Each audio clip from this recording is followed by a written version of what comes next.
संस्कृति निर्विशेष नमस्कार श्री स्वामिने नमः श्री स्वामिने नमः। मेरे बच्चे हैं ना बात बहुत बदल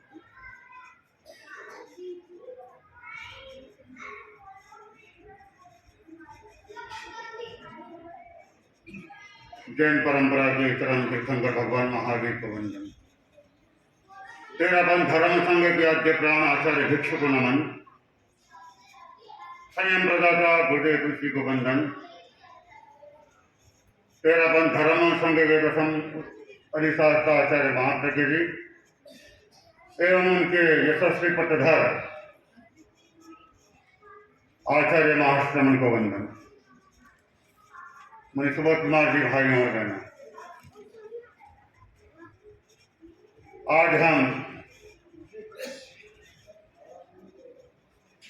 आचार्य श्री महाश्रमण जी का जन्म दिवस, दीक्षा दिवस और पटोत्सव जो कि वैशाख महीने में निरंतरता लिए गए हैं, मना रहे हैं। दिल्ली में दिगंबर समाज,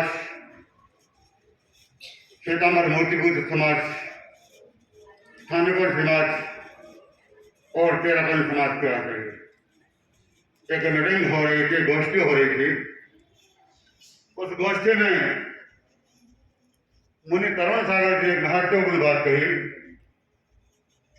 कि हम जितने संत बैठे हैं सारे के सारे श्रमण है, महाश्रमण तो एक ही है। श्रमणों में महाश्रमण आचार्य श्री महाश्रमण। जन्म दिवस तो आज हर कोई व्यक्ति मनाता है। हमारे नन्हे मुन्ने बालक भी जब जन्म दिवस आता है बड़े उत्साह के साथ जन्म दिवस मनाते हैं, पर महापुरुषों का जन्म दिन मनाना इसीलिए सार्थक होता है क्योंकि महापुरुष का जीवन मानवता के लिए समर्पित होता है। कहा जा सकता है आचार्य महाश्रमण भारतीय ऋषि परंपरा के एक संदेश वाहक है,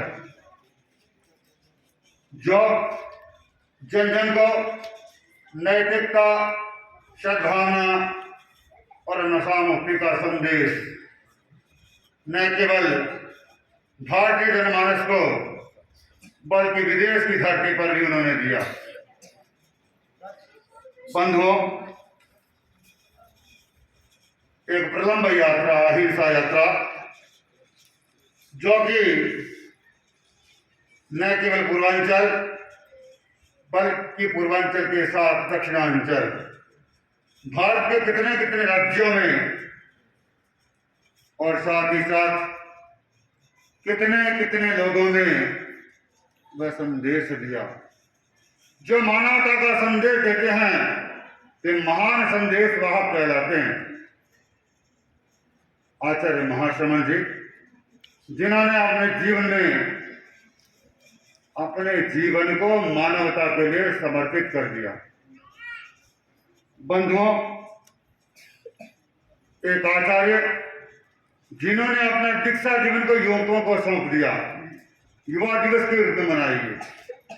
बंधुओं, युवा दिवस के रूप में आचार्य महाश्रमण जी ने अपने दीक्षा दिवस को समर्पित करके उनकी चेतना को जागृत करने का प्रयास किया है। हम देखते हैं व्यक्ति के भीतर में समझ शक्ति होनी चाहिए, श्रम शक्ति होनी चाहिए और समय का मूल्यांकन, समय का सदुपयोग होना चाहिए। आचार्य महाश्रमण जी ने युवाओं से आह्वान किया, तुम अपनी समझ शक्ति को, अपनी श्रम शक्ति को और समय का सदुपयोग करो। बंधुओं, आप लोग भी सपने तो लेते होंगे, पर सपने कौन से होते हैं? सपने वो नहीं होते जो रात को सोते हुए देते हैं, सपने वो होते हैं जो आपको सोने के लिए देते। हम लोग सपने तो बहुत लेते हैं, लेकिन उन सपनों को क्रियान्वित किस प्रकार से करें हैं? बंधुओं, व्यक्ति का जीवन कैसा होना चाहिए? हम देखते हैं कुछ लोग ऐसे होते हैं, कुछ लोग ऐसे होते हैं जो दिल से उतर जाते हैं, और कुछ लोग ऐसे होते हैं जो दिल में उतर जाते हैं। दिल से उतरना कोई बड़ी बात नहीं है, दिल में उतरना बड़ी बात है। हमारे भीतर आचार्य महाशय उतरे हुए हैं। बंधुओं, आचार्य महाश्रमण का जीवन एक ऐसा अलौकिक जीवन, एक समर्पित जीवन, मानवता के लिए समर्पित। मुझे याद आता है जब आचार्य महाश्रमण जी आचार्य महाप्रज्ञ जी को वंदना करते एक बालक की तरह। आजकल तो हमारे श्राव भी वंदन तो करते हैं, पर शायद वंदना करना भूल गए हैं इस कोरोना के चक्कर में। क्यों? कोरोना के समय में थोड़ी वंदना की पद्धति बदल गई थी, आज लगभग वही पद्धति चल रही है। बहुत सारे लोग वंदन करते हैं, पुराने जमाने में कम से कम नीचे पूरा वंदन करने के लिए नीचे पूरा वंदनासन पंचांग वंदना में वंदन करते थे। ठीक है, मैं मानता हूँ हमारे बुजुर्ग श्रावक वो तो उनके बैठने की स्थिति नहीं होती है, लेकिन हमारे जवान लोग भी आते हैं और वंदन कैसे करते हैं? जैसे कोई, अगर बड़ी भाषा में कहूँ तो ऊँट वंदना करते हैं, खड़े खड़े सीधी वंदना कर लेते हैं। अरे संतों को वंदना करते हैं, क्या करते हैं? आपको वंदना करने की विधि होती है, विधि से वंदना होती है। हमको संतों का आशीर्वाद चाहिए, हमको संतों का आशीर्वाद चाहिए, गुरु का आशीर्वाद चाहिए, लेकिन आशीर्वाद ऐसे नहीं मिलता है। बंधुओं, आशीर्वाद लेने के लिए ऐसा पात्र भी बनना पड़ता है। आपको पता होना चाहिए, सेने का दूध सामान्य पात्र में नहीं टिकता है। सेना का दूध केवल सोने के पात्र में टिकता है और दूसरे पात्र में नहीं टिकता है। उसी प्रकार वंदना करके आशीर्वाद लेना चाहते हैं तो हमारी वंदना की विधि वो होनी चाहिए। तो हम देखते हैं आचार्य महाश्रमण का जीवन, सब गुरुदेव को वंदना करते। कई बार तो गुरुदेव फरमा देते, महाश्रमण अब तुम युवाचार्य बन गए हो। आचार्य महाश्रमण क्या कहते? युवाचार्य में आपका युवाचार्य तो हूँ, लेकिन साथ में आपका शिष्य भी हूँ। तो बंधुओं, जीवन में महान वे होते हैं जो इस प्रकार आगे बढ़ने का प्रयास करते हैं। मुझे आचार्य महाश्रमण की पुस्तक मिली, उसका शीर्षक है रोजाना की एक सलाह। उस सलाह में मुझे वाक्य मिला, बहुत सुंदर वाक्य मिला। आचार्य महाश्रमण जी लिखते हैं कि पद प्राप्त करके जो व्यक्ति अच्छा काम करते हैं, पद प्राप्त करके जो व्यक्ति अच्छा काम करते हैं, तो पद श्रृंगार है, उपहार है और जीवन में गले का हार है। और जो लोग पद को प्राप्त करके उसका सही उपयोग नहीं करते हैं, तो महाश्रमण लिखते हैं, मैं नहीं बोलता हूँ, महाश्रमण के आचार्य महाश्रमण की भाषा में बोलता हूँ, वो लिखते हैं, वरना यह पद धार है, धिक्कार है और निस्तार है। उस पद को प्राप्त करने का कोई महत्व नहीं रहता है। तो बंधुओं, हम पद की गरिमा बढ़ाएंगे तो हमारी स्वयं की गरिमा बढ़ेगी। तो आचार्य महाश्रमण का यह विशेष दिन, जिसको हम लोग षष्ठी पूर्ति, आचार्य तुलसी की भी षष्ठी पूर्ति मनाई गई थी। षष्ठी पूर्ति का मतलब क्या है? कोई लोग पूछ भी लेते हैं, षष्ठी पूर्ति क्या होती है?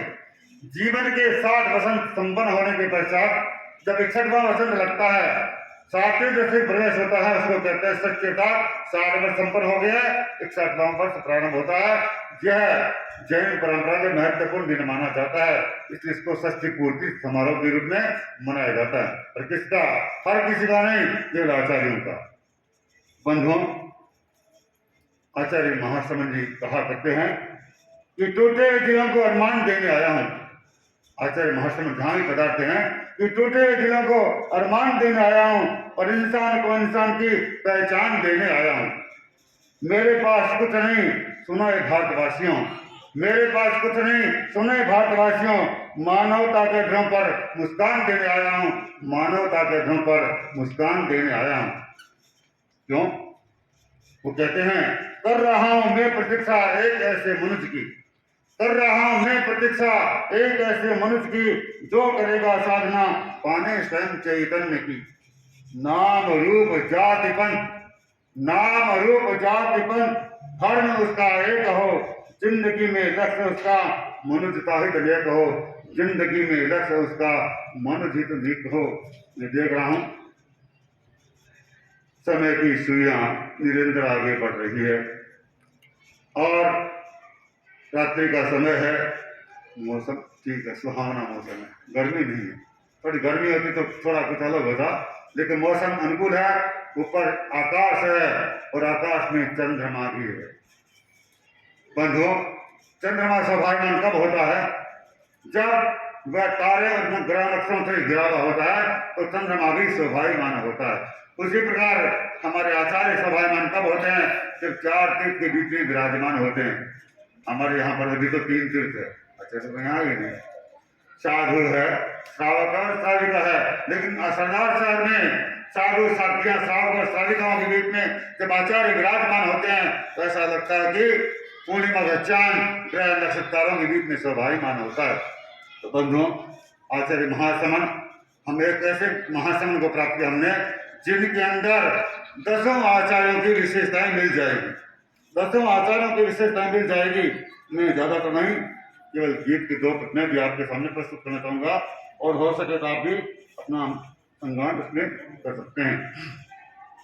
शांति दूत ने मां सपूत श्री महाश्रमण को वंदन, शांति दूत ने मां सपूत श्री महाश्रमण को वंदन, वंदन वंदन सत सत वंदन, तुम हो शीतल चंदन, आगम धर शासन से कर, तुलसी महाप्रज्ञ पट धर, आगम धर शासन से कर, तुलसी महाप्रज्ञ पट धर। संत भिक्षु साहस कौशल बारिमाल गुरु भक्ति, ब्रह्म तेज श्री राय सीता जय आगम अनुरक्ति। कोमलता मगवासी तुझ में, कोमलता मगवासी तुझ में, मानक महिमा हर चंद, वंदन वंदन सत सत वंदन, तुम हो शीतल चंदन, आगम धर शासन से कर, तुलसी महाप्रज्ञ पट धर।